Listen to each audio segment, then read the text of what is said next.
በስመ አብ ወወልድ ወመንፈስ ቅዱስ አሐዱ አምላክ አሜን።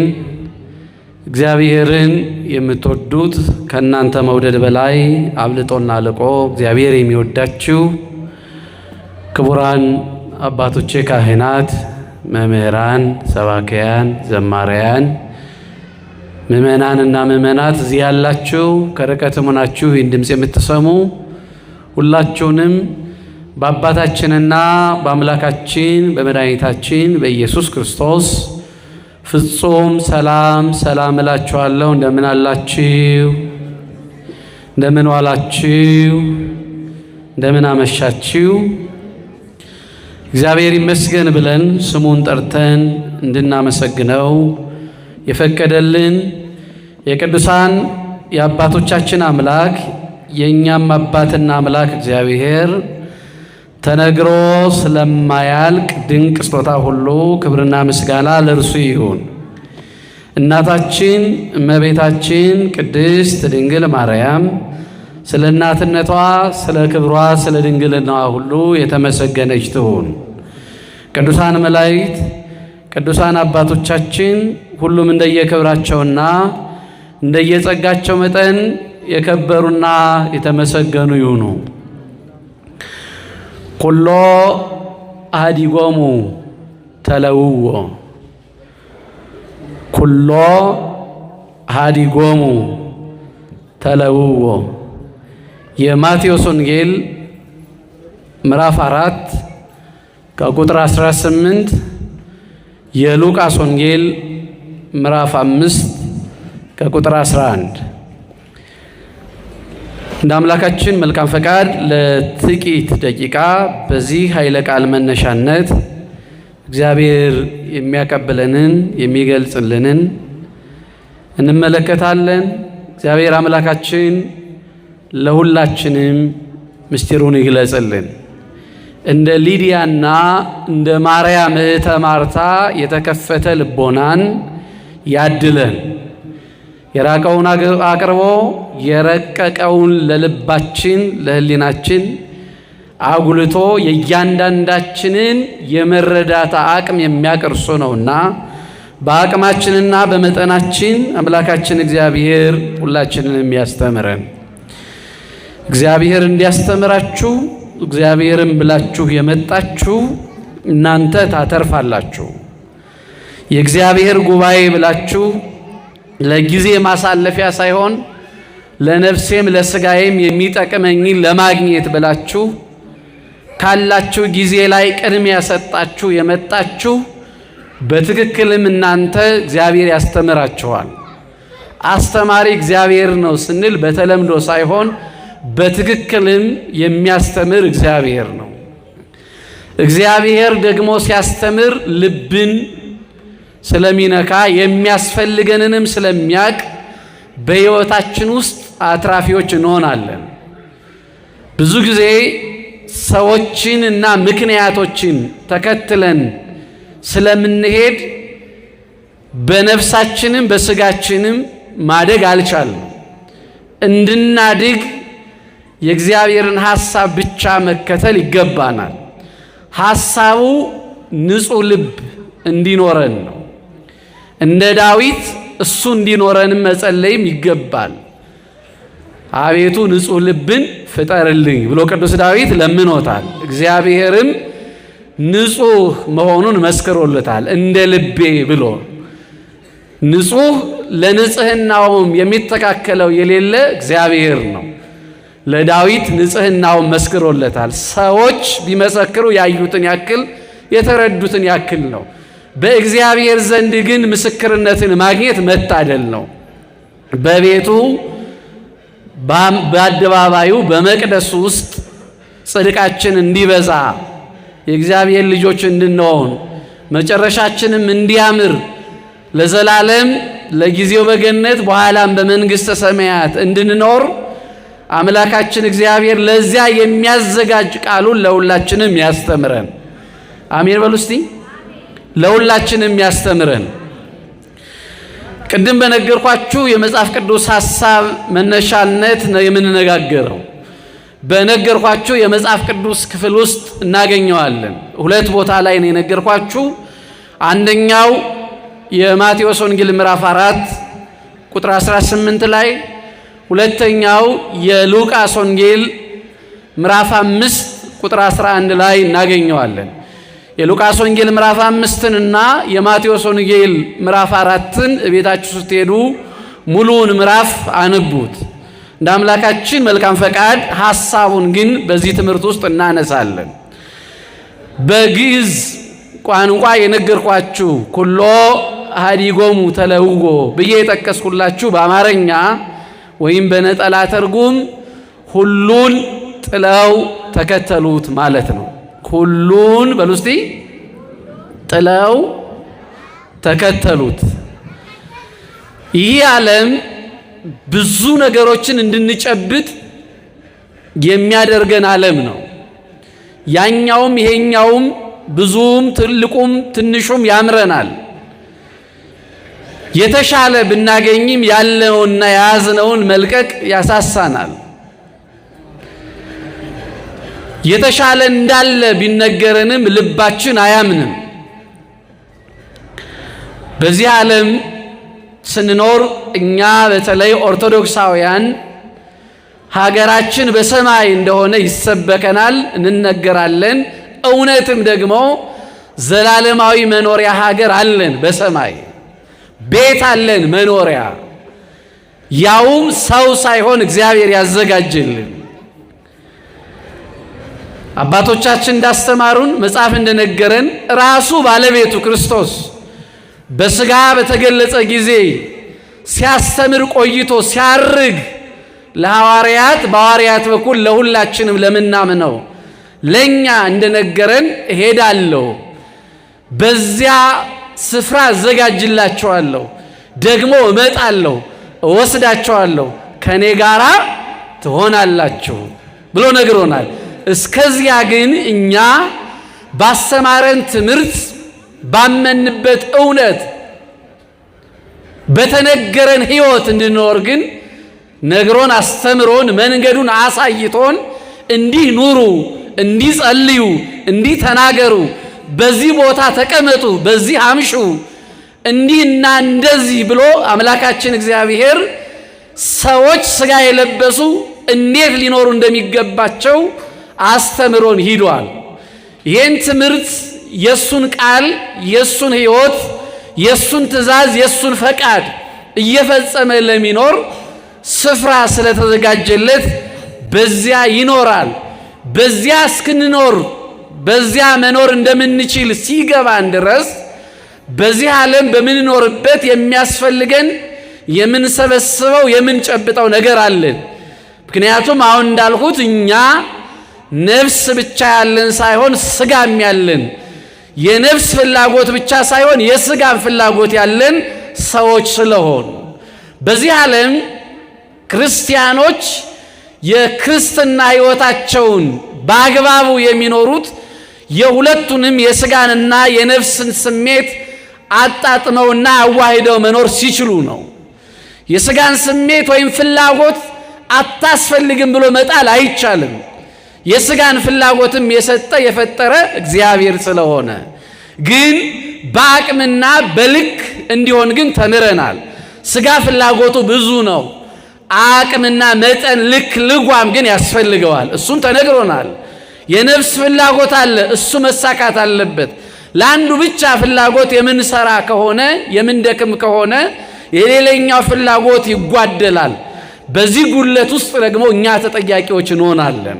ስለዚህ በምንኖርበት ዓለም ውስጥ መብላት፣ መጠጣት ሥጋችን እንደሚፈልግ ሁሉ መጸለይ፣ መጾም፣ በጎ ሥራ መስራት ነፍሳችን ትፈልጋለች። ለዚህ ሕይወት የሚሆነን ለሁለቱም የእግዚአብሔርን ቃል መስማትና መማር ትልቁ መሳሪያ ነው። እግዚአብሔር ለሁላችንም ሁል ጊዜ ማስተዋሉን ያድለን። ቃሉን እንድንሰማ ቃሉ በሚነገርበት ጉባኤ እንዲህ ባለት ቦታ እንድንሰባሰብ ስለረዳን አምላካችን እግዚአብሔር የተመሰገነ ይሁን። ሁሉን ጥለው ተከተሉት። የማቴዎስ ወንጌል ምዕራፍ 4ን አንቡት። ጥቂት እኔ እዚህ አነብላችኋለሁ። ዛሬ የአባታችንን የጻድቁን የገብረ መንፈስ ቅዱስን መታሰቢያ በዓል እናከብራለን። በዚሁም ላይ ከሁሉ በፊት በሐዲስ ኪዳን ቀዳሚ የነበረውን የቅዱስ ጴጥሮስን በዓለ ዕረፍትም ነገ እናከብራለን። ከእርሱ ጋር ወንጌልን ያስተማረውን ወንጌል በማስተማር ቤተ ክርስቲያን ብርሃነ ዓለም ብላ የጠራችውን የቅዱስ ጳውሎስንም በዓለ ዕረፍት ነገ እናከብራለን። ሁለቱም ሰማዕታት ይሄን ዓለም በሞት የተገላገሉበት ዕለት ነው ነገው። ዛሬ ዋዜማው ላይ ደርሰናል። ለዕረፍታቸው ያደረሰን አምላካችን እግዚአብሔር የተመሰገነ ይሁን። በረከታቸው በሁላችን ላይ ይደርብን። ሁለቱም ያረፉት ጸጋ እግዚአብሔርን አግኝተው በሰላም ዕረፍት ነው ያረፉት። የጻድቅ ሞት ደግሞ የከበረ መሆኑን መጽሐፍ ይነግረናል። የጻድቅ ሰው ሞቱ የከበረ ነው፣ የኃጢአተኛ ግን የከበረ አይደለም። የኃጢአተኛ ሰው ሞት እንዲያውም ከባድ ነው፣ አስፈሪ ነው፣ ጸዋግ ተብሎ ነው የተገለጸው። ስለዚህ ሞታችን የጻድቅ ሞት እንዲሆንልን እግዚአብሔር ይርዳን። እኛም በጎዎች እንድንሆንና ስራ እንድንሰራ የቅዱሳኑ ጸሎትና ምልጃ ከሁላችን ጋር ይሁንልን። ሕይወታቸውን ትምህርታቸውን ጥቂት ነው የምናነሳው፣ ነገ ነው የምንማረው።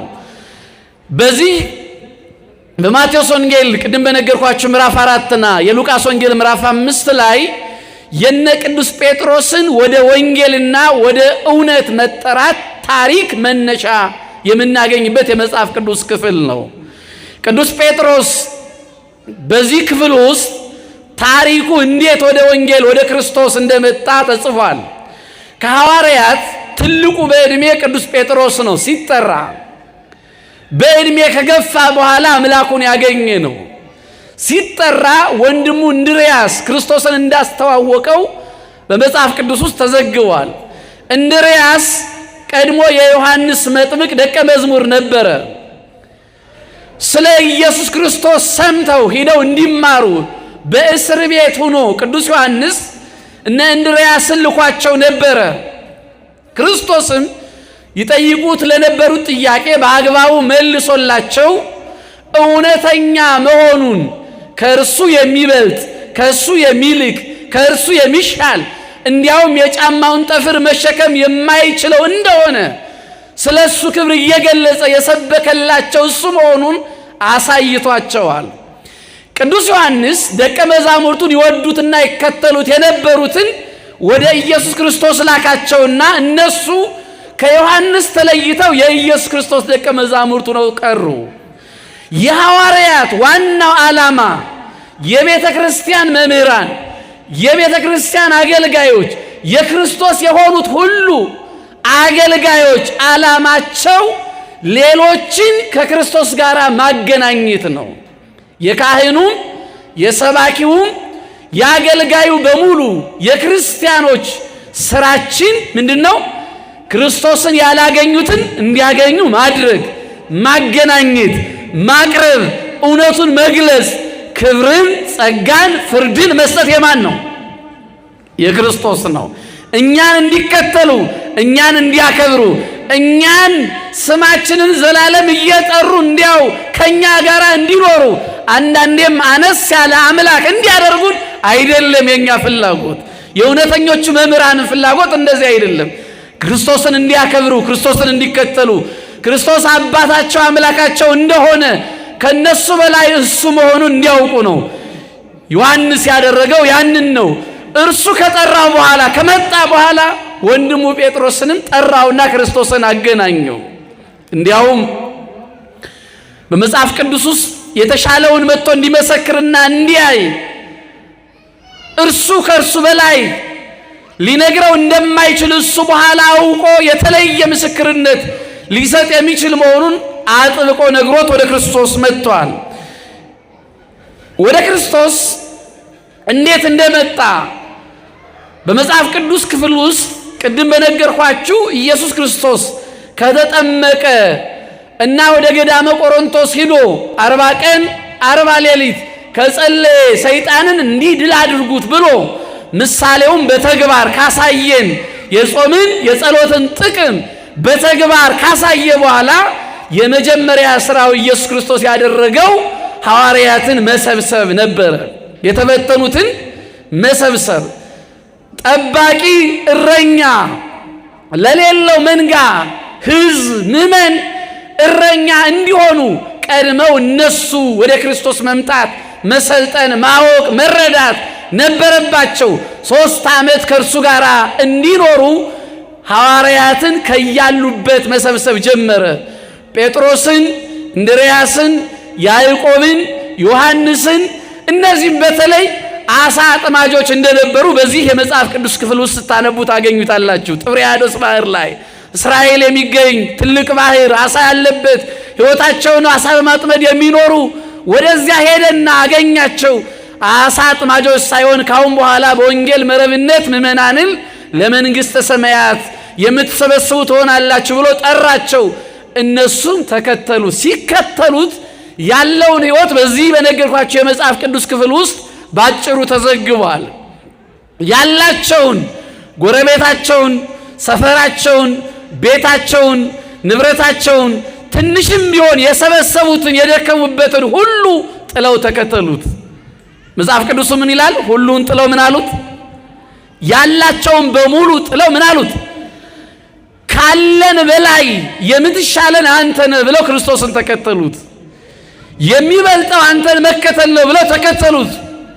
የሚሻለው አንተን መከተል ነው ብለው ተከተሉት።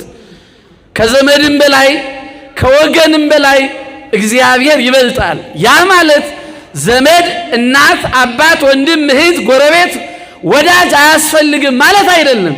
በነገሮች ግን ከነሱ በላይ እግዚአብሔር መክበር፣ እግዚአብሔር መቅደም፣ እውነትና ጽድቅ መብለጥ ግን ይገባዋል። ለእውነት፣ ለበጎነት፣ ለጽድቅ ቅድሚያ መስጠት እንደሚገባ ነው ቅዱስ ጴጥሮስ፣ ሌሎችም ሐዋርያት የነገሩን። ግን የተከተሉበት ዋና ዓላማ እሱ አባታቸው እንደሆነ አውቀው የተረዱበት እና የገባቸው እውነት ትምህርት ምንድን ነው የሚለውን ከመጽሐፍ ቅዱስ ጥቅስ አንስተን ጥቂት እንመማራለን። እግዚአብሔር አምላካችን ይግለጽልን። ቅዱስ ጳውሎስ ያለንን አንድ መጽሐፍ ቅዱሳዊ ሐሳብ ላንሳላችሁ። በዚህ በኤፌሶን መልእክቱ ምዕራፍ 5 ቁጥር 17 ላይ ሐዋርያው ቅዱስ ጳውሎስ የተከተለውን ክርስቶስን እንዴት ብሎ እንደተከተለውና የተከተለበት መሪ ቃል ምን እንደሆነ በዚህ በኤፌሶን መልእክቱ ላይ ለሚከተሉት እሱን አምነው ለሚመጡ ክርስቶስን አምኖ በመከተሉ ያገኘውን ጥቅምም እና መነሻ ሐሳብም ይነግረናል። በኤፌሶን መልእክቱ ምዕራፍ 5 ቁጥር 17 ላይ እንዲህ ተብሎ ተጽፏል። ሰፋ ያለ ሐሳብ ስለሆነ እናንተ አንቡት። ቁጥር 17 ላይ ያለውን ሐሳብ ብቻ ቃል ብቻ ልንገራችሁ። እንዲህ ይላል፣ የጌታ ፈቃድ ምን እንደሆነ አስተውሉ እንጂ ሞኞች አትሁኑ፣ መንፈስ ይሙላባችሁ እንጂ በወይን ጠጅ አትስከሩ፣ ይህ ማባከን ነውና፣ በዝሙትና በዝማሬ በመንፈሳዊም ቅኔ እንደገና ላልብላችሁ ይቅርታ። ስለዚህ የጌታ ፈቃድ ምን እንደሆነ አስተውሉ እንጂ ሞኞች አትሁኑ፣ መንፈስ ይሙላባችሁ እንጂ በወይን ጠጅ አትስከሩ፣ ይህ ማባከን ነውና። በመዝሙርና በዝማሬ በመዝሙርና በምን አልኳችሁ? በዝማሬ በመንፈሳዊ ቅኔ እርስ በርሳችሁ ተነጋገሩ፣ ለጌታ በልባችሁ ተቀኙና ዘምሩ፣ ሁልጊዜም ስለ ሁሉ በጌታችን በኢየሱስ ክርስቶስ ስም አምላካችንና አባታችንን ስለ ሁሉ አመስግኑ ይለናል። ምን በሉ? አመስግኑ። ዋና የፈለኩበት ሐሳብ ከላይ መጀመሪያ ያነበብኩላችሁን ነው። የጌታ ፈቃድ ምን እንደሆነ አስተውሉ እንጂ ምኖች አትሁኑ፣ ሞኞች አትሁኑ። የጌታ ሐሳብ፣ የአምላካችን ሐሳብ ምን እንደሆነ እዚህ ያለውን ሐሳብ ይገልጻል ቅዱስ ጳውሎስ። እስካነበብኩላችሁ አይደለም እየወረዳችሁ ብታነቡ ሌሎችን መልእክታት ብታነቡ የጌታ ሐሳብ ምን እንደሆነ ጳውሎስ ይገልጻል። በሌላ መልኩ ራሱ ክርስቶስ ሐሳቡ ፈቃዱ ምን እንደሆነ ነግሮናል። ቅዱስ ጳውሎስ እያለን ያለው መሪ ቃል በሕይወታችሁ ውስጥ አትራፊ ለመሆን የጌታ ሐሳብ ወይም ፈቃድ ምን እንደሆነ አስተውሉ። የእግዚአብሔርን ፈቃድ መምረጥ፣ ማወቅ፣ መረዳት አስተውሎ ፈቃዱ ካልሆነው መለየት ጥበበኝነት መሆኑን ይነግረናል። የእግዚአብሔርን ፈቃድ አውቆና ተረድቶ በፈቃዱ አለመኖር ግን አላዋቂነት ነው። ለዚህ ነው መጽሐፍ ወይም መጻሕፍት አባቶቻችንም ራሱ ክርስቶስም ሲያስተምር በዚህ ዓለም ያለው ጥበበኝነት የምንለው ሞኝነት መሆኑን የነገረን። ጥበበኞች ነን የሚል ሁሉ አንዳንዴ ሞኝነት መሆኑን ያስተማረን። የእግዚአብሔር ፈቃድን አለማወቅ የትኛውም ጥበብ የምንለው ነገር ሞኝነት እንጂ ጥበብ አይደለም። ትልቁ ጥበበኝነት የእግዚአብሔርን ፈቃድ ማወቅና መለየት ነው። የእግዚአብሔር ፈቃድ ምን እንደሆነ አስተውሉ ይለናል። የእግዚአብሔር ፈቃድ ወይም ጥበብ ምን እንደሆነ ቅዱስ ዳዊት ሶሎሞንም የጥበብ ሁሉ ቁንጮ ማንን መፍራት ነው ብለውናል? እግዚአብሔርን መፍራት። የጥበብ ሁሉ ምንጭ ማንን መፍራት ነው? ጥበብ የምንለው ምንጩ መገኛው እግዚአብሔርን በመፍራት ውስጥ ያለ ነው።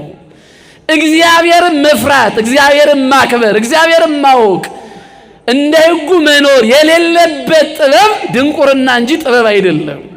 ምክንያቱም በዚህ ዓለም ያለው ነገር ሁሉ ተሰብስቦ መጨረሻው ጥቅሙ ገነት ወይም መንግሥተ ሰማያት ማስገባት ነው። ገነት ወይም መንግሥተ ሰማያት የማያስገባ ጥበብ አይደለም፣ ጥቅም የለውም። ጥቅም የለውም። ሰዎች ተምረው በተማሩበት በስራ ሕይወታቸውን ይመራሉ። በሃይማኖተኞች ዘንድ ደግሞ ተምረው ያወቁትን በመተግበር እግዚአብሔርን ያገኛሉ፣ መንግሥተ ሰማያትን ገነትን ይሸልማሉ፣ ዘላለም ሕይወትን ይወርሳሉ። ታዲያ በዚህ ጥበብ ውስጥ ማወቅ ትዕቢት ከሆነ፣ ማወቅ ለዝሙት፣ ማወቅ ለሌብነት፣ ማወቅ ለማጭበርበር፣ ማወቅ ሌላውን ለመግፋት ከሆነ ጥቅም የለውም። ጥቅም ከሌለው ደግሞ ዕውቀት ሳይሆን እሱ ድንቁርና ነው። ስለዚህ የእግዚአብሔር ፈቃድ ምን እንደሆነ አስተውሉ እንጂ ሞኞች አትሆኑ አለን። እሺ፣ የእግዚአብሔርን ፈቃድ ያወቀው የተረዳው ቅዱስ ጳውሎስ ምን አደረገ? ምን ሆነ?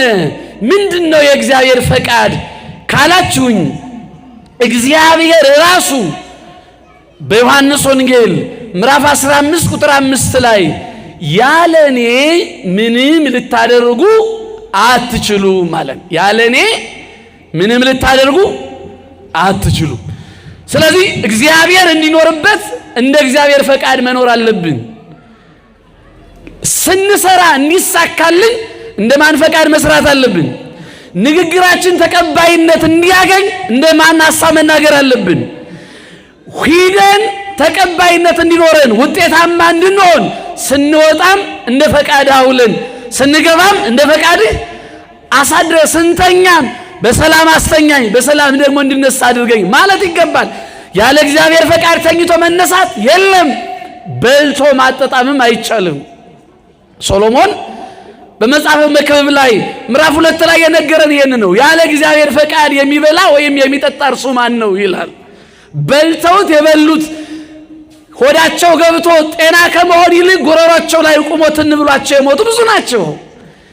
ምናልባትም ባገኙት ነገር ላይ እንኖራለን፣ ከፍ እንላለን፣ እንጠቀማለን ብለው ያገኙት ሹመት ያገኙት ሀብት መርገም የሆነባቸው ሞት የጠራባቸው ብዙ ናቸው። ያለ እርሱ ሰብስበው የበተኑ ብዙ ናቸው። ያለ እግዚአብሔር የሚሰበስብ ምን ይላል? ይበትናል ተብሎ ነው የተጻፈው። ያለ እግዚአብሔር የሰበሰብነው ስልጣን ሌላውን ጭምር የሚበትን ይሆናል። እንደ እግዚአብሔር ፈቃድ የምንሰበስበው የምንዘግበው የምናነበው ዕውቀት ግን ከኛም አልፎ ለሌላው የሚጠቅም ይሆናል።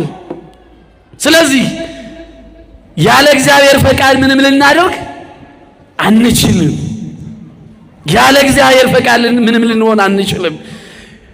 ታዲያ ቅዱስ ጴጥሮስ፣ ቅዱስ ጳውሎስ፣ ቅዱስ ዮሐንስ፣ ሌሎችም ሐዋርያት በዚህ የመጽሐፍ ቅዱስ ክፍል ውስጥ ያነሳ ነው። ጴጥሮስና እንድርያስ፣ ዮሐንስና ያዕቆብ ኑ ተከተሉኝ ሲላቸው እንዴትና ለምን ተከተሉት ካላችሁኝ የእግዚአብሔር ሐሳብ እሱን እንዲከተሉት ስለሆነ ነው። የእግዚአብሔር ሐሳብ ምን ስለሆነ እንዲከተሉት። ያለ እግዚአብሔር ሐሳብ ደግሞ መኖር ውጤታማ ያደርጋል እንዴ? አያደርግም። ያለ እግዚአብሔር ፈቃድ መመላለስ ውጤቱ ድካም ብቻ ነው። ብዙ ደከምን አላተረፍንም፣ ብዙ ሮጥን አልቀደምንም፣ ብዙ ታገልን አልጣልንም፣ ደጋግመን ተሸነፍን። በኃጢአት፣ በበደል፣ በክፋት፣ በድህነት በብዙ መልኩ ተሸነፍን። እንደ ሀገር እንድናሸንፍ፣ እንደ ሕዝብ የበላይ እንድንሆን፣ እንደ እያንዳንዳችን በዲያብሎስ ላይ ድል ማድረግ እንድንችል ሕይወታችን እንደ እግዚአብሔር ፈቃድ መመራት አለበት። የኛ ፈቃድማ ያገኘነው ውጤት አግኝተናል። የኛ ፍላጎትና ሐሳብ የኛ ዕቅድና ዓላማማ አሁን የደረሰንን ውጤት ሰጥቶናል።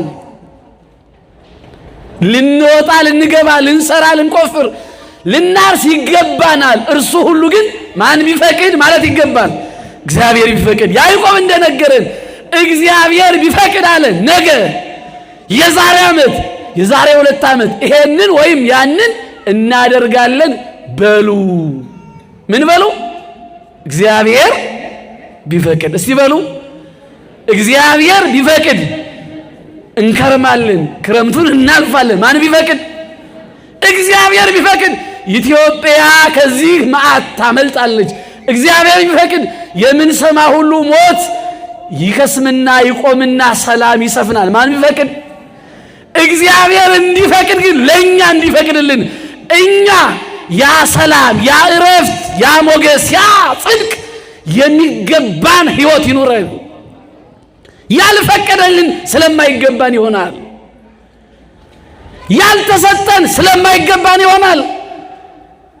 እንዲገባን የሚገባቸው ልጆች ሆነን እንገኝ። ግን ሁሉም እንዲገባን በቸርነቱ እንዲጎበኘን ማን ይፍቀድልን? ጴጥሮስ ቤቱንም ያለውንም ትቶ ክርስቶስን ተከተለው። መከተል በጴጥሮስ ሕይወት ውስጥ የማን ሐሳብ ነው? የክርስቶስ ሐሳብ። እሱ ደግሞ ምን አለ? አስገድዶት አይደለም የተከተለው። ክርስትና ግዴታ የለውም። በፈቃድ ስንመጣ ግን ሽልማት ግን አለው። ሽልማት አለው። በኋላ እንመለከታለን። ቅዱስ ጴጥሮስ ተከተለው። የተከተለው ግን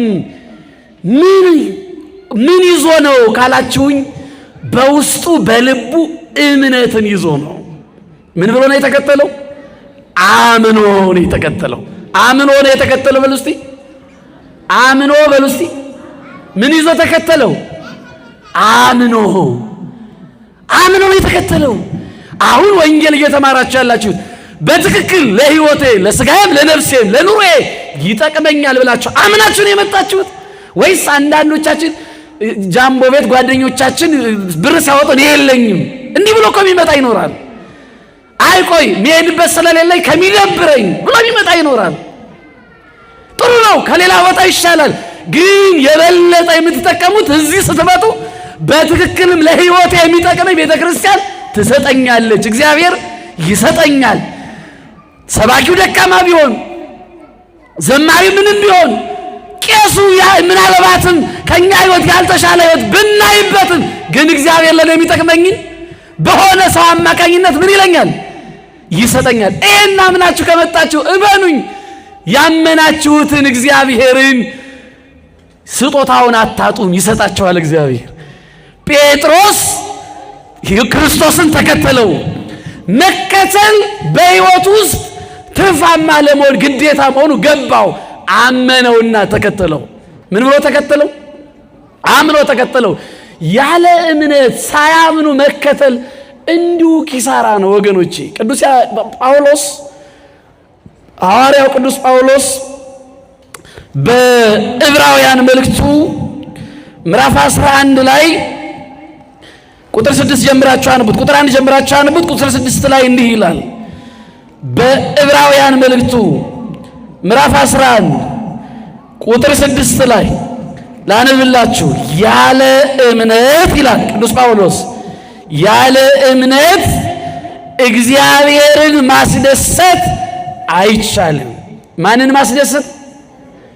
ማንን ማስደሰት?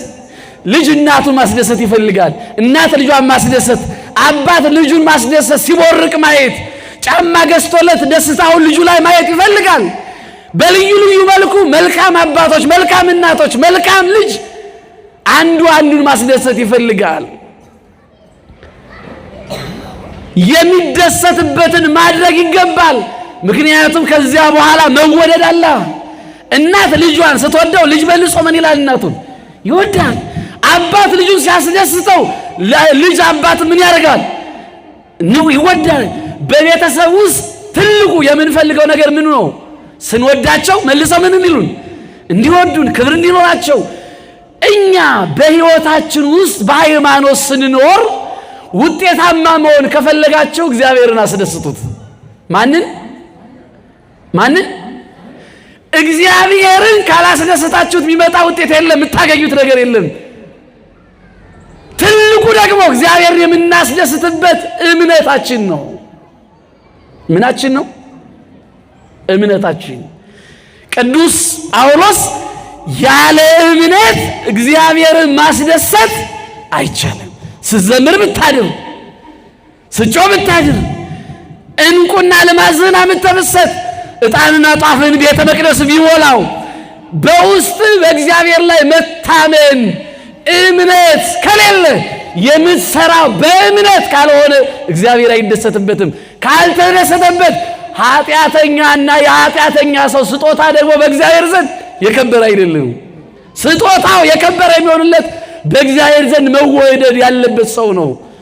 ግርማ ሞገስ ያለው መፈራት ያለው እግዚአብሔርን የሚያስደስት ሰው ትንሹ ስጦታ ይወደድለታል። ታስተውላላችሁ አይደል? ያቺ በመጽሐፍ ቅዱስ የተጠቀሰችው 2 ሳንቲም ያላት 2 ትንንሽ ሳንቲሞች 2 ያላትን አምጥታሰጥ ያቺ እነዚያ ሳንቲሞች እኮ ለቤተ መቅደሱ ምንም ናቸው። ምንም አይሰሩም። ግን ስጦታ ስለሆነ አምና ስለሆነ የተሰጠችው እግዚአብሔር በስጦታዋ ተደሰተባት። የብር ጉዳይ፣ የሳንቲም ጉዳይ፣ የጧፍ የዕጣን ጉዳይ አይደለም። በእግዚአብሔር ዘንድ መወደድ ከፈለጋችሁ የእምነት ጉዳይ፣ በእግዚአብሔር ላይ የመተማመን ጉዳይ፣ የመደገፍ ጉዳይ፣ እግዚአብሔርን አለንታ የማድረግ ጉዳይ ነው። ጉዳዩ መወደድ ከፈለጋችሁ በእግዚአብሔር ዘንድ እምነታችሁ የጸና ይሁን። እንደምን? ራሱ አምላካችን እግዚአብሔር እንዳስተማረን እንደ ሰናፍጭ ቅንጣት። እንደምን? እንደ ሰናፍጭ ቅንጣት። የሰናፍጭ ቅንጣት የምታክል እምነት ቢኖራችሁ አይደል ያለው? መወደድ አይደለም ኃይል ይኖረዋል። በሕይወታችሁ ውስጥ እንደ ተራራ፣ እንደ ዛፍ፣ እንደ ግርዶሽ የሆነውን አውልቃችሁ አሽቀንጥራችሁ መጣል ትችላላችሁ። የዲያብሎስን ኃይል ማሸነፍ ትችላላችሁ። ምን ሲኖራችሁ? ሰናፍጭ የምታክል ቅንጣት እምነት ሲኖራችሁ። ምን ማለት ነው? እንከን የሌለው ዛሬ እንደዚያ ዛሬ እንደዚህ የሌለው ዓርብ፣ ሐሙስ፣ ቅዳሜ፣ ሰኞ ምናምን ጠንቋይ ቤት እሑድና ቅዳሜ ቤተክርስቲያን ሳይሆን ሁሌም ብሞትም ብኖርም እኔ ማን ነኝ? የእግዚአብሔር። እኔ ማን ነኝ? ብንኖርም የእግዚአብሔር ፈቃድ፣ ብንሞትም እንደማን ፈቃድ? እንደ እግዚአብሔር ፈቃድ። ሀብታም ብንሆንም እንደማን ፈቃድ? ብንደህይም ብናገኝም እንደ እግዚአብሔር ፈቃድ። ብንሻርም ብንሸለምም እንደማን ፈቃድ? እንደ እግዚአብሔር ፈቃድ። መሾምም መሸለምም ማጣትም ማግኘትም በራሱ ኃጢአትም ጽድቅም አይደለም። ግን የምናገኘው በዚህ ዓለም ያለው ነገር በሙሉ እኔ እንደተደሰትኩበት ማን ይደሰትበት? በጎ የምናደርገው ከሆነ ማን ይደሰትበታል? እግዚአብሔር። ስለዚህ ጴጥሮስ ያለምንም ማመንታት ተከተለኝ ሲለው እሺ ብሎ የተከተለው በአምኖት ነው፣ ተደግፎበት። አይ ቆይ ስንቅ ልያዝ፣ ቆይ እስቲ አላለም። እንዲያ ያለ ሐዋርያ ነበረ። ና ተከተለኝ ሲለው አይ ጌታ ሆይ እስቲ ወደ ሰፈር ልሄድና ቀብሬያቸው ልምጣ አርጅተዋል ቤተሰቦች ምናምን ሲለው ሙታን ይቅበሯቸው እነሱን ተዋቸው አለው። ሙታን ይቅበሯቸው ማለት የሞተ ሬሳን ይቀብራል ማለት አይደለም። ዓለማዊነትንና በዓለማዊነት ያሉትን ተዋቸው፣ ኃጢአተኞችን ተዋቸው፣ ከኃጢአታቸው ከበደላቸው አትቀላቀል፣ አንተ ተለይ፣ ወደ ኋላ የሚስብ ኃጢአትና ዓለማዊ ፍላጎትን ተው ማለት ነው። ያንን መተው እና ክርስቶስን መከተል ሲቻል ያንን ለማድረግ ደግሞ የሚያስችል ፍጹም የሆነ በእግዚአብሔር ላይ የተደገፈ እምነት ሲኖረን እምነት አሁን እየሆነ ያለው አስጨንቆናል። የምናምን ከሆነ ግን እግዚአብሔር የሚፈልገውና የሚፈቅደው ይሆናል። የከሌ መሪና የከሌ ፍላጎት እንደሆነ ላይሆን ይችላል፣ አይሆንም። የሚሆነው እግዚአብሔር እንደፈለገ ነው። እሱ እንደፈለገ የሚሆነው ግን እና እሱንም እኛ ሳንከስር አትርፈን የምናልፍበት ዓለም የሚሆነው እኛ ምንነው እግዚአብሔርን ስንከተል ነው። መከራ ይኖራል እኮ፣ ሞት ይኖራል እኮ፣ መገፋትም ይኖራል እኮ። ግን እግዚአብሔር በመገፋት ውስጥ መንገድ አለው። እግዚአብሔር በአውሎ ነፋስ መካከል እግዚአብሔር ምን አለ ተብሎ የተጻፈው መንገድ። በእሳትና በአውሎ ነፋስ መካከል አሳለፍከን ብለው አይደል የመሰከሩት? ደግሞ እኮ ሰይፍ ያስፈራል። የእግዚአብሔር የሆኑት ግን በሰይፍ መካከል እንኳን ሆነው አይፈሩም። ለምንድን ነው ያልፈሩት? ቢሞቱም የማን እንደሆነ ያውቃሉ፣ የእግዚአብሔር። ያንን ዕውቀት የሰጣቸው ምንድን ነው? ያንን መተማመን እምነታቸው። ቅዱስ ዳዊት በመዝሙር 22 ላይ እይፈርሆ ለእኩይ እስመ አንተ ምስሌ፣ ምን ማለት ነው? እኔ ካንተ ጋር ከሆንኩ ሞትን አልፈራውም ማለት ነው። እኔ ካንተ ጋር ከሆንኩ ምን አልልም? ሞትን አልፈራውም። ምክንያቱም ምን ብሎ ጌታ አስተምሮናል? ከኔ ጋር የሚሆን ቢሞትም ምን ይላል? ይነሳል። ቢሞትም ምን ይላል? አስተዋላችሁት? አልዓዛር ሙቶ እህቱ ማርያምና ማርታ ወይኔ ሞተብን ብለው ሲያለቅሱ አይዟችሁ፣ የዚህ ዓለም ሞት አንደኛ በትንሣኤ ይሻላል፣ ዋናው ግን ትንሣኤ ሕይወት አለው ለዘላለም። በስጋ በዚህ አይነት ብትሞቱም በነፍስ ግን ለዘላለም ከኔ ጋር ትኖራላችሁ ማለቱ ነው። ማንም ሰው ቢሞት ምን ይላል? ይነሳል። ምን አይነት ትንሣኤ? የክብር ዘላለማዊ ከእርሱ ጋር የምንኖርበት ትንሣኤ፣ እንነሳለን። ስለዚህ ብንሞትም በሞት መካከል ሁነን ድፍረቱ የሚኖረን በእርሱ ላይ ስናምን ነው። እርሱ ምን እንደሚሆነን? ሕይወት እንደሚሆነን፣ ገነት መንግሥተ ሰማያትን እንደሚሰጠን፣ ለዘላለም እንደሚያሳርፈን አምነ ነው የምንከተለው ከሆነ ለዘላለም እረፍት እናገኛለን። እርሱ ደግሞ ማመናችን ማንን ያስደስተዋል? እግዚአብሔርን። ማንን ያስደስተዋል? አሁን እንደው አንድ ነገር ገዝታችሁ ለሆነ ሰው ይዛችሁ ሄዳችሁ በጣም ደስ ይለዋል ይስቅልኛል ብላችሁ ባይደሰት ምን ይሰማችኋል? ይከፋችኋል አይደል? አው ብዙ ነገር የለፋችሁ ትኖራላችሁ። የለፋን ነው ባደረግነው ነገር ላይ ግን እግዚአብሔር ምናልባትም አልተደሰተም። ቢደሰትብን ይሄ ሁሉ አይሆንም ነበረ። ምናልባትም አልተደሰተም። ያልተደሰተው ለምን ይሆን? አንዳንዶቻችን ከመስዋዕታችን በፊት ከወንድማችን አልታረቅንም። ከመስዋዕታችን በፊት ቂማችን አልተውንም። ከመስዋዕታችን በፊት ከቁርባናችን በፊት ያልተውነው በደልና ኃጢአት አለ። ወንጌል ደግሞ ምን ይለናል? መስዋዕትን ይዘህ ስትመጣ እዚያ በሩ ላይ አስቀምጠው ተመልሰህ ሄደህ ታረቅ ሰላሙን። ከዚያ በኋላ መጥተህ መስዋዕት ታቀርባለህ። ያ መስዋዕት ማንን ያስደስታል? እግዚአብሔርን ያስደስታል። እግዚአብሔርን ማስደሰትና በማስደሰት ውስጥ የሚኖረው ሕይወት ገነትን ብቻ ሳይሆን መንግሥተ ሰማያትንም ዘላለማዊ እረፍትንም ይሰጣል። በምንሰራው ሥራ ሕይወት ውስጥ እግዚአብሔርን ከማስደሰት በላይ ለሌሎችም ደስታ የሚሆን በጎ ሥራ እንድንሰራ ኃይሉን ጥበቡን እግዚአብሔር ይሰጠናል። ስለዚህ በማመን መከተል። ለምን ተከተሉት ካላችሁኝ እግዚአብሔር ፈቃዱ ስለሆነ፣ ያለ እግዚአብሔር ፈቃድ ደግሞ ምንም ማድረግ ስለማይቻል። ታዲያ ያለ እግዚአብሔር ፈቃድ ምንም ማድረግ ስለማይቻል እንዴት ተከተሉት ካላችሁኝ አምነው ምን አሉት? አምነው። አሁን እንደው አንድ ነገር ላንሳላችሁ። ሃይማኖት አለን አይደለም? ሁላችንም ሃይማኖት አለን አይደል? እዚህ ሃይማኖት የሌለው መቼም የለም። በእርግጥ ሊኖር ይችላል ዝም ብሎ የሚማር በር ላይ ያለኝ ድምጽ የሚሰማ፣ ግን ሃይማኖት ላለን ብቻ ሃይማኖት አለን። ኦርቶዶክሳዊ ተዋሕዶ ሃይማኖት አለን። እምነት ደግሞ ይባላል። እንደው ምናልባት የሚመሳሰሉ ነገሮች አሉት፣ የሚገናኙ ነገሮች አሉት። አንዱ በአንዱ ይጠቀሳል። እምነት ሃይማኖት፣ ሃይማኖት እምነት እየተባለ ይጠቀሳል። ግን መጽሐፍ ቅዱሳዊ በደንብ አስምሮ ለመግለጽ ግን ሃይማኖት ማለት እግዚአብሔር አለ ማለት ነው። ሃይማኖት ማለት ምን ማለት ነው? እግዚአብሔር አለ ብሎ ማመን። እምነት ማለት ግን እግዚአብሔር አለልኝ ብሎ ማመን። ማን አለልኝ? አለ። ዝም ብሎ አለ ብሎ ማመን ይሄ ወደ እውቀት ይወስዳል። አለ ብቻ ብሎ ማመን ወደ ምን ይወስዳል? ወደ እውቀት ብቻ አለ። በቃ ዩኒቨርሱ ላይ አለ፣ ይሄን ፈጥሯል፣ ይሄን አድርጓል። ግን ይሄ ሁሉ ያደረገው ለኔ ነው፣ ለኔ አለልኝ፣ ለኔ እንዲያደርግልኛል ማለት ያ ምን ይሆናል? እምነት ይሆናል። እምነት ማለት ስራ ማለት ነው። በሌላ ቋንቋ መተግበር ማለት ነው። ተግባራዊ መሆን ማለት ነው እምነት ማለት። ሃይማኖት ማለት ግን መጠሪያ ወይም አለ ብሎ እንደ እውቀት ማለት ነው። ስለዚህ ወይም በሌላ መልኩ ሁለቱ ግን የሚለያዩ ግን አይደሉም። አንዱ መሰረት፣ ሌላው ህንፃ ናቸው። አሁን ይሄ ቤተ መቅደስ ምን አለው? ከታች መሰረት አለው። መሰረቱ ባይኖር ይሄ ይቆማል? ቆርቆሮው ከላይ ያለው ይቆማል? አይቆምም። ሃይማኖት የሁሉ ነገር መሰረት ነው። እምነት ደግሞ ልክ እንደዚህ ዛፍ፣ አበባ፣ ፍሬ ምናምን የምንላቸው ነገሮች ናቸው። እነዚያ በጾም፣ በጸሎት፣ በሱባኤ፣ በምጽዋት፣ በትሩፋት፣ በበጎነት የሚገለጹ ናቸው። ሁለቱ ከሌሉ ጽድቅ እንደሌለ ተነግሮናል። ታዲያ በመጽሐፍ ቅዱስ ያዕቆብ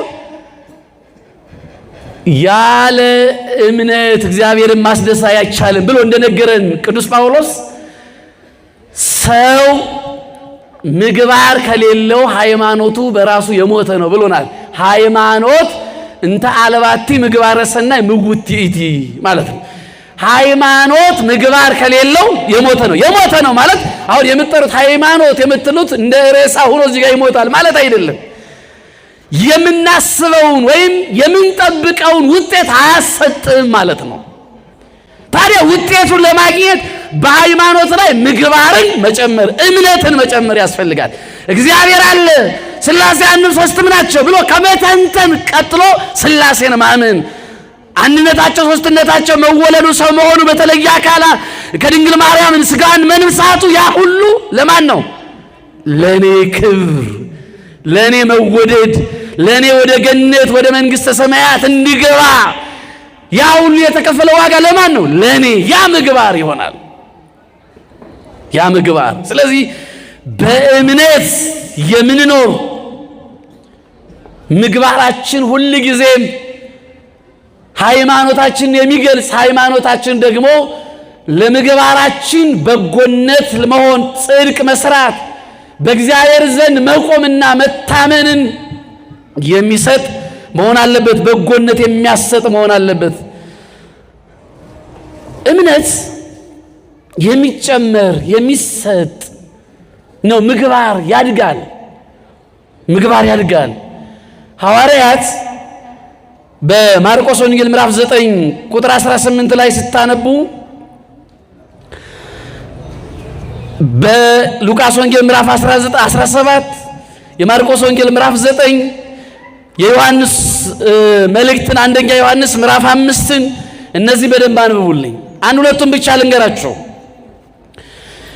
የሉቃስ ወንጌል ምዕራፍ 17 ላይ ሐዋርያት ስለ ምግባራቸው አለመበርታት፣ በእግዚአብሔር ላይ አለመታመን አንዳንድ ጊዜ ይታይባቸው ስለነበረ ይወቅሳቸው፣ ይገስጻቸው ነበር፣ ይቆጣቸው ነበር እንደ አባት፣ እንደ መምህር፣ እንደ አስተማሪ። እና አንድ ጊዜ በዚህ በሉቃስ ወንጌል ምዕራፍ 17 ላይ ስታነቡ ጌታ ሆይ እምነት ጨምርልን ብለው ጠይቀውታል። እምነት ምን በልልን? ይሄ ሃይማኖቱ የሚጨመር አይደለም። ምግባር ግን ያድጋል። ሰው እስከ 12 ሰዓት ከመጾም 2 ቀን ወደ መጾም አያድግም እንዴ? ዛሬውኑ 12 ሰዓት ልጾም ብትሉ ማይቻል ደረጃ ይሆናል። ግን እያደጋችሁ ትሄዳላችሁ።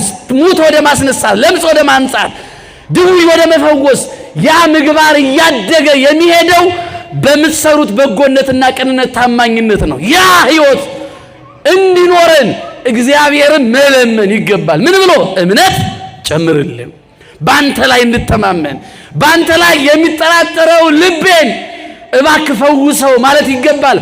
አለማመን፣ መጠራጠር በሽተኝነት ነው። በእግዚአብሔር ላይ የመታመነ የተደገፈ የተፈወሰ ህይወት፣ እምነት፣ ልብ ሊኖረን ይገባል። ያንን ነው ሐዋርያት አባቶቻችን የጠየቁት። ቅድም በነገርኳችሁ ማርቆስ ወንጌልም ምዕራፍ 9 ላይ ያ ልጁ እንድትፈወስ ይለምን የነበረው ሰው ጌታ ሆይ ና ወደ ቤቴ እያለ ልጁ እንድትፈወስ ሲጠራው ቢቻልህስ ሲለው ጌታ ምን አለ? ለሚያምን ሁሉ ይቻላል። ለኔ አባት አለኝ፣ ጌታ አለኝ፣ እንዲህ ያደርግልኛል ብሎ በእግዚአብሔር ለሚታመን ሁሉ ምን ይላል? ይቻላል። ሁሉ የሚቻላቸው ልጆች ያልሆነው በእግዚአብሔር ላይ ፍጹም እምነት ስለሌለን ነው። በእግዚአብሔር ላይ ፍጹም እምነት ያላቸው ተችሏቸዋል፣ የማይቻለው ተችሏቸዋል። ምክንያቱም በእነሱ ላይ የሚሰራ እግዚአብሔር ሁሉ ይቻለዋል። በሰው ዘንድ የማይቻል፣ በሰው አቅም፣ በሰው ጉልበት፣ በሰው እውቀት የማይቻል ሁሉ በእግዚአብሔር ሁሉ ይቻላል። በሰው ዘንድ የማይቻል በእግዚአብሔር ሁሉ ይቻላል። ንገሩኝ እስቲ በማን ይቻላል? አሁን የምናየው የማይቻል የሚመስለን ሁሉ ይቻላል። የሚቻለው ግን የእግዚአብሔር ኃይል በእኛ ላይ ማደር ከቻለ ነው። ያ የሚሆነው እኛ በእግዚአብሔር ምን ስንል ነው? ስንታመን። አለማመንን እርዳው አለው። እንዲያ ብለው የጸለዩ የተጉ የበረቱ የጸኑ አባቶቻችን ብዙ አድርገዋል። ዓለምን ማሸነፍ ችለዋል። ኃጢአትን ድል ማድረግ ችለዋል። ዲያብሎስን ማንቀጥቀጥ ችለዋል። በኃጢአተኞችና በክፉዎች ፊት ቆመው እግዚአብሔር ግርማ ሞገስ ሆኗቸዋል። ያ ግርማ ሞገስ የሆናቸው የእግዚአብሔር ልጅ በመሆናቸው ነው። ቅዱስ ዮሐንስ እንደነገረን በአንደኛ ዮሐንስ መልእክቱ ወንጌላዊው ሲጽፍ በአንደኛ ዮሐንስ መልእክቱ ምዕራፍ 5 ቁጥር 4 ላይ እንዲህ ይላል፣ ከእግዚአብሔር የተወለደ ሁሉ ዓለምን ያሸንፋል። ከማን የተወለደ? ከእግዚአብሔር የተወለደ ሁሉ ዓለምን ያሸንፋል። ዓለምን የሚያሸንፈው እምነታችሁ ነው ይለናል። ከእግዚአብሔር የተወለደ ሁሉ ማንን ያሸንፋል? ዓለምን ያሸንፋል። ዓለምን የሚያሸንፈው ደግሞ ምናችን ነው? እምነታችን ነው። በሥላሴ ስም በ40 እና በ80 ቀን ተወልደናል፣ ልጆቹ ሆነናል። ደግሞ ስለተወለድን ክርስቲያን ስለተባል ኦርቶዶክሳዊ ተዋሕዶ እምነት አለ ሃይማኖት የሚባል አለን ብቻ ብለን አይደለም የምንቀመጠው። ዓለምን የሚያሸንፍ ጉልበት አለን። ያ ጉልበታችን በእግዚአብሔር ላይ ያለው መተማመናችን ነው። በእግዚአብሔር ላይ ያለው መደገፋችን ነው። እግዚአብሔር አለልኝ፣ መላእክቱን ይልክልኛል፣ ቅዱሳን ይልኩልኛል፣ ጸሎታቸው ልመናቸው በላይ ላይ ያርፋል፣ ጉልበት ይሆነኛል፣ ኃይል ይሆነኛል ማለት ስንችል ነው ዓለምን የሚያሸንፍ ጉልበት የሚኖረን። ቅዱስ ዮሐንስ እንዲህ ይላል፣ ለተቀበሉት ሁሉ በስሙ ለሚያምኑት ለነሱ የእግዚአብሔር ልጅ የሆኑ ዘንድ ስልጣን ተሰጣቸው። እኛ የምናምነው የማን ልጆች ነን? የእግዚአብሔር ልጆች ነን። የማን ልጆች ነን? ይሄ ስልጣን አለን። ስልጣን ነው ይሄ፣ የእግዚአብሔር ልጅ የመሆን ስልጣን። የእግዚአብሔር የመሆን ስልጣን ትልቅ ስልጣን ነው። ማንም እንዲሁ የሚያገኘው አይደለም። የእግዚአብሔር ልጅ መሆን ዓለምን ድል የምናደርግበት እምነትን የምናገኝበት ትልቅ መሳሪያ ነው። እግዚአብሔር በእኛ ላይ ስራ እንዲሰራ እግዚአብሔርን የምንሾምበት ትልቅ መሳሪያችን ነው። ስለዚህ ዓለምን ማሸነፍ የምንችልበት ዓለምን ከኛ ፊት ስልጣን እንዳይኖረው ድል ማድረግ እንድንችል የምንችልበትን ኃይልና ጉልበት እንድናገኝ በእግዚአብሔር ፊት ሁል ጊዜም ዓለምን የሚያሸንፍ ስልጣን አለን። ያ የእግዚአብሔር ልጅ የመሆን ስልጣን። የእግዚአብሔር ልጆች አቤት በሏ። የእግዚአብሔር ልጆች ትልቅ ስልጣን ነው ይሄ። የማን ልጆች ናችሁ? እግዚአብሔር ከሁሉን አዋቂ ነው። እኛ ደግሞ የሁሉ አዋቂ የእግዚአብሔር ልጆች ነን። እግዚአብሔር ሁሉን አድራጊ ነው። የሱ ደግሞ ልጆች ነን። የሱ ያልሆነ ነገር ምንም የለም። የሱ በመሆናችን የሱ የሆነው ሁሉ ወራሾች ደግሞ ነን። ምኖች ነን? ወራሾች። ምኖች ስለሆን? ልጆቹ ስለሆን የሱ ልጆች በመሆናችን ወራሽነትን ስልጣን አግኝተናል። ገነት እንወርሳለን። መንግሥተ ሰማያት እንወርሳለን። የዘላለም ሕይወት እንወርሳለን። የንጉሱ የእግዚአብሔር ልጆች ተብለን ግርማ ሞገስ እናገኛለን። አባቶቻችንን ዲያብሎስ የሚፈራቸው የእግዚአብሔር ልጅነትን ስልጣን ስላገኙ ነው። እኛን ያልፈራን ያ ስልጣን በእምነት ማጽናት ስላልቻለ ነው። ተሰጥቶናል። ሐዋርያው እንደነገረን በ40 እና በ80 ቀን የታተማችሁበትን መንፈስ ቅዱስ ምን አትበሉ ተብለናል። አታሳዝኑ። ያሳዘነው መንፈስ ቅዱስ በእኛ ላይ ኃይል እንዲኖረው አላስቻልነውም። ፈቃድ አልሰጠነው። ኃይል አለው ግን አስገድዶ በእኛ ላይ አይሰራም። እግዚአብሔር ስልጣን እንዲኖረው፣ ኃይል እንዲኖረው፣ ጉልበት በእኛ ላይ እንዲኖረው፣ ያለው ጉልበት በእኛ ላይ እንዲሰራ በእኛ ላይ ስራ እንዲሰራ ፈቃደኞች መሆን አለብን። ዓለም እግዚአብሔርን ትተን የዓለም ልጆች በዚህ ዓለም ባለው ነገር ላይ ሁሉ እንድንመካ፣ እንድንጠላጠል፣ እንድንደገፍ ትፈልጋለች። ከእግዚአብሔር ልታወጣን፣ ከእግዚአብሔር ልታሸሸን ትፈልጋለች። እኛ ግን ሁል ጊዜም የሚሻለን እግዚአብሔርን መደገፍ ነው፣ በሱ ማመን ነው። ሐዋርያው ቅዱስ ጳውሎስ በዚህ በሮሜ መልእክቱ ምዕራፍ 10 ቁጥር 6 ላይ እንዲህ ብሏል። በእርሱ የሚያምን ሁሉ አያፍርም ተብሎ ተጽፏል። በእርሱ የሚያምን ምን አይልም? በእርሱ የሚያምን ምን አይልም? አያፍርም። በነገሮች በሙሉ አለማፈርን በሕይወታችሁ ውስጥ ለማሰልጠን ማፈርን ማራቅ ከፈለጋችሁ የእግዚአብሔር ልጆች ሁኑ። በእርሱ ላይ ተማመኑ።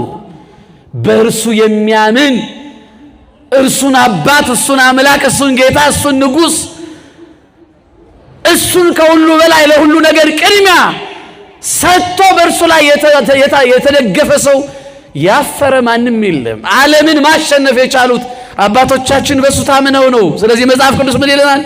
በእርሱ የሚያምን ሁሉ አያፍርም። ስለዚህ መኑ ስታምኑ ያለምንም የእምነት ጉድለት ያለምንም መጠራጠር አንድ ጊዜ እንደዚህ ሳይሆን አንድ ጊዜ ያስኩት ስልጣን ሌላ ጊዜ እግዚአብሔር እንደዛ የለም። ከያስኩትም ስልጣን ካለኝም ጎረቤት ካለኝም እህትና ወንድም በላይ ለኔ ጉልበቴ፣ ለኔ ሀብቴ፣ ለኔ ኑሮዬ፣ ለኔ ጽድቄ እግዚአብሔር ነው። ሁሉ ጊዜ የሚነገረንን ታስተውላላችሁ አይደል? በምሳሌ አባቶቻችን ሲያስተምሩ አንድ ሰው እግዚአብሔርን የሚያምን ሰው አንዲት ቅጠል ፈልጎ ገደል ለገደል ሲሄድ ድንገት ተሸራተተና ወደ ገደል ወደቀ። እየወረደ ገደሉ ረጅም ስለነበረ አንዲት ሳር ነገር እንዲሁ ገደሉ አፋፍ ላይ ያለች ያዘ። ሰውየው ትንሽ ስለከበደ አሳሯ ስሮቿ መበጣጠስ ጀመሩ እና ያ ሰው ደጋግሞ እግዚአብሔርን አድነኝ እያለ ይጠራል፣ ይጮሃል እግዚአብሔርን። እና እግዚአብሔር መጣና አፋፉ ላይ ቆሞ ጠርተኝ መጥቻለሁ አለው። እንዴ እያየኝ ይሄው የያስዋት እኮ ልትበጠስ ነው፣ ታች ደግሞ የምታያቸው አውሬዎች አሉ፣ መበላቴ ነው፣ አድነኝ እንጂ አለው። እንዳድን ትፈልጋለህ? ምን ጥያቄ አለው? አድነኝ። በላው እንዳድን የያዝከው ልቀቅ አለው። ምኑን ያዘው? ሳሩን። ቢለቀው እንደ ሰው ሐሳብ ምን ይሆናል? ይወድቃል። ከወደቀ ምኖች ያገኙታል? አውሬዎች ይበሉታል። አሁን ይሄ ሰው ምን አለ? ጌታ ሆይ ከለቀቁትማ እወድቃለሁ፣ አውሬዎች ይበሉኛል፣ ዝም ብለህ አድነኝ አለው። ሳሩንም ይዤ አንተም አድነኝ። እንዲህ አይቻልም። የብዙዎቻችን እምነት የተፈተነው እንዲህ ነው። የያዝናቸው የሆኑ ነገሮች አሉ፣ እነሱንም አንለቅም። የሆነ ጥንቆላ፣ የሆነ መመቂያ ነገሮች አሉ፣ እግዚአብሔርን የማያስደስቱ እግዚአብሔር ላይ ፍጹም እምነት እንዳይኖረን ያደረጉን የሆነ የጨበጥናቸው ነገሮች አሉ። እሷንም እንይዛለን፣ እግዚአብሔርንም ደግሞ እንጠራለን። ሁለቱ ነገሮች አብረው አይሄዱ። ምንም ነገር ብንይዝ ለእግዚአብሔር ማዳን ምክንያቶች መሆን እንጂ ከእግዚአብሔር ጋር ጎን ለጎን የሚቆሙ መሆን የለባቸውም። ምንም ብናውቅ የእግዚአብሔርን ዕውቀት ለመረዳት የሚጠቅሙ እግዚአብሔር ለማመስገን የሚጠቅሙ እንጂ ከእግዚአብሔር ጋር ጎን ለጎን የምናስቀምጣቸው መሆን የለባቸውም። ምናልባትም እኮ ያ ሰው የያዘውን ሳር ቢለቀው ሊወድቅ ይችላል። አውሬዎች ሊበሉትም ይችላል። ግን የክርስትና ጉዳይ በዚህ ዓለም የመበላት ያለ መበላት ጉዳይ ነው እንዴ? ሌላውስ ይሄ ሰው የጠራው አምላኩ እግዚአብሔር ዳንኤልን የአንበሶችን አፍ ዘግቶ እንዳዳነው አልተጻፈለትም እንዴ? ይሄ ሰው አናንያ፣ አዛርያ፣ ሚሳኤልን ከእሳቱ መካከል በሰላም መልአኩን ልኮ እንዳወጣቸው አልተጻፈለትም? አልተሰበከም? ተሰብኳል። ማመን ማለት እንዲህ ነው። አንደኛ እንደ አናንያ እንደ አዛርያ ብንሞትም እግዚአብሔርን አምነን ነው፣ በስጋችን ነው። ማን ያድነናል? ብንሞትም ለጥቅማችን ነው፣ ለክብራችን ነው። ሊሾመን ከፍ ሊያደርገን በመንግስቱ ለዘላለም ሊያኖረን ነው፣ ሊጎዳን አይደለም ማለት ይገባል። ብወድቅም የአንበሶችን አፍ የዘጋ እግዚአብሔር ዳንኤልን ያዳነ እግዚአብሔር ያድነኛል ማለት ይገባል። ዳዊት ቅድም የነገርኳችሁ መዝሙር 22 ላይ ሞትን አልፈራውም ማለት ላልሞት ምንም ላልሆን እንዲሁ ሊጠብቀኝ ይችላል። አዎ ይችላል። ግን ደግሞ እኔ የምከብርበት በዚህ ሞት አልፌ ከሆነ እንደ እግዚአብሔር ፈቃድ ሁሉ ይሁን ማለት ይገባል። የኔ ፈቃድ ሳይሆን የማን ፈቃድ ይሁን? ቅድም መጀመሪያ የጠቀስሁላችሁ ሐዋርያት ጴጥሮስ፣ ዮሐንስ፣ እንድርያስ ሌሎችም የተከተሉት እንዲከተሉት የማን ፈቃድ ስለሆነ ነው? የእግዚአብሔር ፈቃድ። ለኛ ጥቅም ደግሞ ከኔ ፈቃድ በላይ የማን ፈቃድ ይበልጣል? ቅዱስ ጴጥሮስ ምን ይላል? ለኔ ከኔ በላይ አንተ ታውቃለህ ይላል። ለኔ ከኔ በላይ ማን ያውቃል? አሁን የብዙዎቻችን ተረት ግን ከራስ በላይ እንላለናል። ከራስ በላይ ነፋስ እንላለን። እንዲያውም ለኔ ከኔ በላይ ማንም የለም እንላለን። እመኑኝ ከኛ በላይ ማን አለ እንዴ? ሕፃናቱ ነን እኮ ከኛ በላይ እናታችን አለች። ከኛ በላይ ወንድማችን ከብዙ ሰዓት አላዳነንም እንዴ? ከአውሬ አልጠበቁንም እንዴ? አባታችን ከራብ ከሞት ከችግር በሕፃንነታችን አልጠበቀንም? ዛሬም እኮ በእምነት ሕፃናት ነን። ታዲያ ከኛ በላይ ካለንበት አለማወቅ ካለንበት መፍገምገም ሊያድነን የሚችለው እግዚአብሔር ብቻ ነው። ስለዚህ እግዚአብሔር መታመን፣ በእግዚአብሔር ላይ መደገፍ ከብዙ ነገር እንድንወጣ ያግዘናል። ትምህርቴን ልጨርስ። የአባቶቻችን ጸሎትም እየደረሰ ስለሆነ የእግዚአብሔር ልጆች ጴጥሮስም እንድርያስም ያዕቆብም በሰዓቱ ክርስቶስ በነበሩ ሰዓት የነበሩት በኋላም እነ ገብረ መንፈስ ቅዱስ እነ ተክለ ሃይማኖት ሌሎችም ቅዱሳን ዛሬም በየገዳማቱ በየዋሻው ያሉት 24 ሰዓት ለጸሎት ራሳቸውን ለእግዚአብሔር ሰጥተው ያሉት ያ ሕይወት የእግዚአብሔር ፈቃድ እንዳለበት ገብቷቸው ነው። በዚህ ኑሮና በዚህ መመላለስ ደግሞ የእግዚአብሔርን ፈቃድ እየፈጸሙ መኖር ትልቅ ማትረፍ እሱ ነው። ትልቅ ሽልማት ያለው እሱ ነው። ለዚያ ነው ትናንትናም በዘመናችንም እስከ ዓለም ፍጻሜ ድረስ የሚከተሉት መከተላቸው የእግዚአብሔር ፈቃድ እንደሆነ አውቀውና ተረድተው ነው።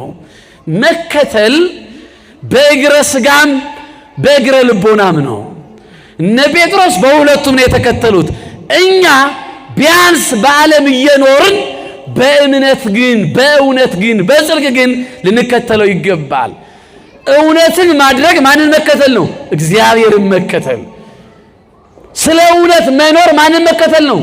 እግዚአብሔርን ካፋችን እውነት፣ በልባችን እውነት፣ በእጃችን እውነት፣ በእግራችን ምን ሄድበት ወደ እውነት ከሆነ ማንን እየተከተልነው ነው? እግዚአብሔርን። እውነት የሌለበት ገዳም መዞር ጥቅም የለውም። በጎነት የሌለበት የእግዚአብሔር ፈቃድ የሌለበት መጻሕፍትን ማነብነብ ትርጉም የለውም። ጸሎትም ምጽዋትም ጾምም ንስሐም የሚጠቅመው ሁሉ እንደ ፈቃዱ ሲሆን ነው። እንደማን ፈቃድ? እንደኔ ፈቃድ ሳይሆንም እንደማን ፈቃድ? ስንጸልይ እንኳን እንላለን ወይኩን ፈቃድከ አቤቱ አባቴ እግዚአብሔር ሆይ በሰማይ ያለህ እንደ ፈቃድ ይሁን እንላለን። ግን ደግሞ ወጣ እንዳልን ይሄን አልፈልገውም ይሄን አላደርገውም እንላለን እኮ። እግዚአብሔር ፈቃድ እኮ እንድናደርገው ነው። ግን እንደ ፈቃዳችን እንኖራለን። ጸሎታችን ሌላ ኑሯችን ሌላ ሆኖብናል። ለዚያ ነው ብዙ ታምራት ብዙ ድንቃ ድንቆችን ማድረግና ቤተክርስቲያንንም ከፈተና ሕዝቡንም ከፈተና ራሳችንንም ከመሞትና ከመጥፋት ማዳን ያልቻለው ፍጹም እምነት እንደምንጸልየው መኖር በሕይወታችን ስላቃተን ነው። እግዚአብሔር እንደምንናገረው እንደምንሰበከው እንደምናነበው እንድንኖር ሁላችንንም ይርዳን። አምላካችን እግዚአብሔር ይፍቀድልን። ሐዋርያት ተከተሉት፣ ጴጥሮስ ተከተለው፣ እንድርያስ ተከተለ፣ ሁሉን ተከተሉት። የተከተሉት ግን ሞኞች ስለሆኑ ነው ወይ? ስላላወቁ ነው ወይ? የትኛው እንደሚበልጥ ማመዛዘን ስላቃታቸው ነው? አይደለም። ጴጥሮስ በወንጌሉ ላይ ይህን ጥያቄ ጠይቋል። መጀመሪያ አምኖ ተከተለ። በኋላ እምነቱ እንዲያው አንዳንድ ጊዜ ገና በመንፈስ ቅዱስ ስላልበረታ እየተፈተነ ሲመጣ እየተፈተነ ብቻ አይደለም ለኛም መልስ እንዲሆነን ጴጥሮስ እኛን ጭምር ወክሎ ጥያቄ ጠይቋል። በወንጌሉ ላይ በዛ በራሱ በማቴዎስ ወንጌል ምዕራፍ 18ን 17ን 19ን በደንብ አነቡልኝ። ምዕራፍ 19 ላይ ጴጥሮስ እንዲህ አለው፣ እኛ አለ ጴጥሮስ ሁሉን ጥለን ተከትለናል፣ እንግዲህ ደሞዛችን ምንድነው ብሎ ጠይቆታል። ቅድምም ብያቸዋለሁ የትምህርት መነሻ ምንድነው? ሁሉን ጥለው ምን አሉት? የማቴዎስ ወንጌል ምዕራፍ 4 የሉቃስ ወንጌል ምዕራፍ 5 አንቡት። ሁሉን ጥለው ተከተሉት። አሁን ጴጥሮስ ጥያቄ ጠየቀ። ተከትሎታል፣ ና ብሎታል። የአምላኩ ፈቃድ ነው። እሺ ብሏል። ፈቃድ ከሆነ ሁሉን ጣል ብሎታል። እሺ ሙታንን ተዋቸው። እሺ ዓለማዊነትን ተው፣ ሀብትና ንብረት አትያዝ። እሺ ግን ደሞዜ ምንድነው አለ። አሁን ደሞዝ አለ። እኛ የእግዚአብሔር ልጆች የምንሰራው በሙሉ ያለ ደሞዝ አይደለም። ያለ ደሞዝ ነው እንዴ? አይደለም። ደሞዝ ስላችሁ እዚህ ያሉትን የዲያቆኑን የቄሱን ያለቃውን ደሞዝ አይደለም። ሁላችንም እንዳጠቃላይ እንደ እምነት ደሞዝ አለን። ይሄ ምድራዊ ደሞዝማ ዛሬ በልተነው ነገ የሚያልቅ ነው። ዘላለማዊ ደሞዝ አለን። ያለ ደሞዝ እግዚአብሔር አያሰራንም። መጾም ስራ ነው። ወንጌል መማር ስራ ነው። ወንጌል ማስተማር ስራ ነው። መቁረብ ስራ ነው። መጸለይ ስራ ነው። ሱባኤ መግባት ስራ ነው። እነዚህ ሁሉ ግን ስራዎች ደሞዛቸው ከእግዚአብሔር ነው። ሁሉን ጥለን ተከትለናል ሲለው የያዘው እምነት የያዘው ምግባር የተሰጠው እንዲያነግት እንዲኖርበት የተሰጠበት ህይወት አለው። እሱ ህይወት ምን ጥቅም አለው? ጥያቄ ጠይቋል። አምላኩ እግዚአብሔር ይመልስለታል። ሁሉን ጥሎ ለሚከተል የዘላለምን ህይወት ተወርሳላችሁ አለው። ሁሉን ጥለው ለተከተሉት ግን ደግሞ ምን አድርገው? አምነው የዚህን ዓለምና የዓለምን ፈቃድ ትተው የማንን ፈቃድ ይዘው? ለነሱ ደሞዛቸው ምንድነው? የዘላለም ህይወት። የዘላለም ህይወት በሉ እስቲ። አሁን እናንተ ወንጌል ለምትማሩ በምትማሩት ህይወት ከኖራችሁ ደሞዛችሁ ምንድነው? የዘላለም ህይወት። ስለዚህ የዘላለምን ህይወት የምትፈልጉ ከሆነ አሁን የምትማሩትን እውነት መኖር ነው። እንደማን ፈቃድ? እንደ እግዚአብሔር ፈቃድ። ደሞዛችን የዘላለም ህይወት ነው። በዛሬው ዕለት ሰማዕትነት የተቀበለው ነገ ታሪኩን በምልአት የምንማረው ቅዱስ ጳውሎስ ጢሞቴዎስ መልእክቱ ላይ ይሄንን ደግሞ ጽፎታል ለጢሞቴዎስ ልጁና ለኛ ለሁላችንም። እኔ ያለ ቅዱስ ጳውሎስ ፈቃድን ፈጽሜያለሁ። ከፈቃዱ ውስጥ ምንድነው? አንደኛ ሃይማኖትን ጠብቄያለሁ። ሃይማኖት መጠበቅ የማን ፈቃድ ነው? የእግዚአብሔር ፈቃድ። ሩጫዬን ጨርሻለሁ። ሩጫ ምንድነው? ምግባር ብያቸዋለሁ። መጾም፣ መጸለይ፣ መሮጥ ነው፣ ምግባር ነው። ሃይማኖቴን ጠብቄያለሁ፣ ሩጫዬን ጨርሻለሁ። ስለዚህ አለ ቅዱስ ጳውሎስ የክብር አክሊል ተዘጋጅቶልኛል። እሱንም ድንቅ ፈራሽ ከሆነው ከእግዚአብሔር እቀበላለሁ። እሱ ይሰጠኛል፣ ለእኔ ብቻ ግን አይደለም፣ መወለዱን መገለጹን ለሚያምኑ ሁሉ እንጂ ብሎ ያጠቃልላል። ክብር ይግባ አምላካችን እግዚአብሔር። አመስግኑት እግዚአብሔርን። ለሁሉ የሚሰጥ አክሊል አለው።